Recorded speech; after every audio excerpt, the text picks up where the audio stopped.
ہم کریں گے ہر مظلوم کی حمایت۔ بسم اللہ الرحمن الرحیم۔ السلام علیکم، میں ہوں حرین فاطمہ اور آپ دیکھ رہے ہیں حمایتی نیوز HD چینل۔ نظر ڈالتے ہیں آج کی اہم خبروں پر۔ پاکستان پیپلز پارٹی کے رہنما عبدالعزیز داؤد جات کی چیئرمین نذیر احمد بھٹو سے ملاقات۔ گلشن حدید پاکستان پیپلز پارٹی کے سینئر رہنما عبدالعزیز داؤد جات نے ٹاؤن میونسپل کارپوریشن ابراہیم حیدری کے چیئرمین نذیر احمد بھٹو سے ان کی رہائش گاہ بھٹو ہاؤس گلشن حدید میں ملاقات کی۔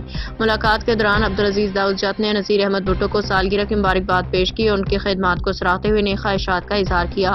اس موقع پہ پاکستان پیپلز پارٹی کے دیگر سینئر رہنما بھی موجود تھے، جنہوں نے پارٹی کے اتحاد اور ترقیاتی منصوبوں پہ تبادلہ خیال کیا۔ ملاقات خوشگوار ماحول میں ہوئی اور پارٹی رہنماؤں نے عوامی فلاح و بہبود کے لیے مل کے کام کرنے کا عزم ظاہر کیا۔ پاکستان PTL پارٹی کے رہنما عبدالعزیز داؤد کے پہلے چیئرمین نذیر سے ملاقات گلشن عزیز پاکستان کرو۔